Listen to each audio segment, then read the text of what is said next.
कार्तिक महात्म्य द्वितीय अध्याय।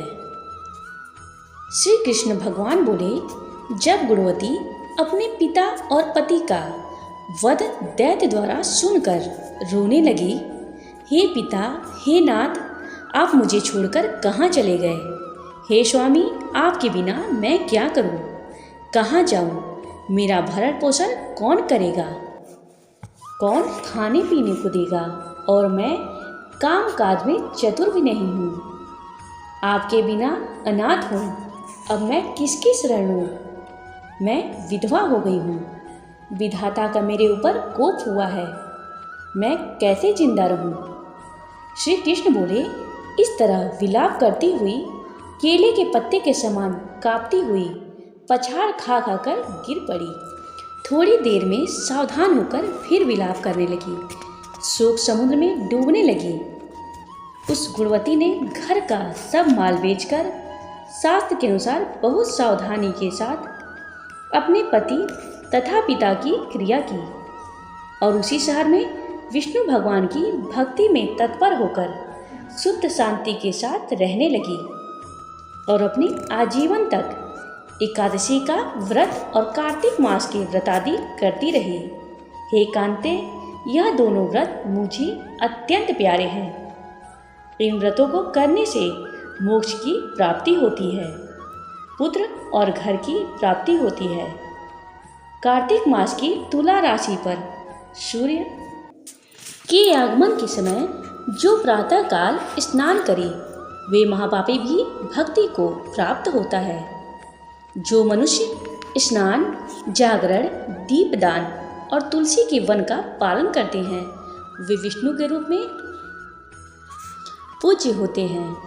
विष्णु भगवान के मंदिर में झाड़ना, सतिया काढ़ना तथा विष्णु जी की पूजा करते हैं, वे मनुष्य जीवन से मुक्त होते हैं।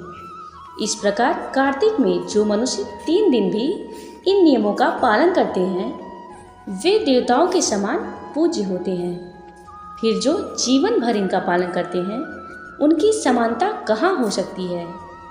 जो वह पूज्य हैं। विष्णु भगवान के मंदिर में झाड़ना, सतिया काढ़ना तथा विष्णु जी की पूजा करते हैं, वे मनुष्य जीवन से मुक्त होते हैं। इस प्रकार कार्तिक में जो मनुष्य 3 दिन भी इन नियम का पालन करते हैं, वे देवताओं के समान पूजनीय होते हैं।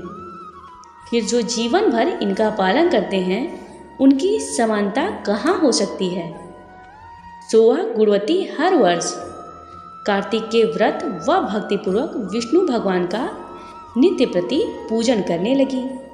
वह वृद्धावस्था में ज्वर से पीड़ित होने पर भी गंगा स्नान करने गई। जैसे ही गुणवती जल में घुसी, जाड़े से थर थर कांपने लगी। तैसे ही उसने आकाश से आता हुआ एक विमान देखा। शंख, चक्र, गदा, पद्म आदि अनेकों अस्त्रों शस्त्रों से युक्त विष्णु के समान स्वरूप वाले पार्षद गरुड़ ध्वज व सुंदर अप्सराओं से युक्त विमानों में बैठाकर गुणवती को बैकुंठ ले गए और प्रदीप्त अग्नि के समान कांतिमान गुणवती कार्तिक व्रत के प्रभाव से विमान में बैठकर मेरे पास आ गई। जब ब्रह्मादि देवताओं की प्रार्थना से मैं पृथ्वी पर अवतरित हुआ, तब वे गण भी मेरे साथ आए। सो हे कामिनी, वे सब मेरे ये यादव हैं और तुम्हारे पिता देव शर्मा इस जन्म में सत्राजीत हुए और तुम्हारा पति चंद्र शर्मा अक्रूर हुआ। हे कांते, तुम वह गुणवती हो और कार्तिक स्नान के प्रभाव से ही तुम मुझे अति प्रिय हो। तुमने मेरे मंदिर के सामने तुलसी का बगीचा लगाया, सो यह कल्प वृक्ष तुम्हारे आंगन में है। कार्तिक मास के दीपदान के प्रभाव से तुम्हारे देह व घर में लक्ष्मी स्थिर रूप में है और संपूर्ण व्रतादि प्रेम से विष्णु भगवान को अर्पण किए, सो तुम मेरे लिए मेरी प्रिय भगनी हुई हो।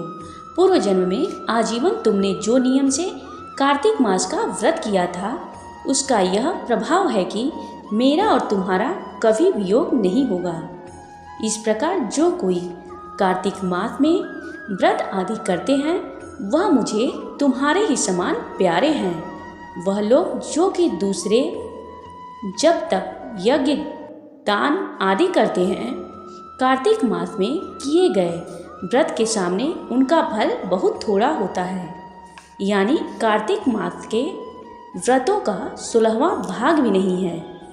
इस तरह से सत्यभामा भगवान श्री कृष्ण चंद्र जी महाराज से अपने पूर्व जन्म के पुण्य का प्रभाव सुनकर अति प्रसन्न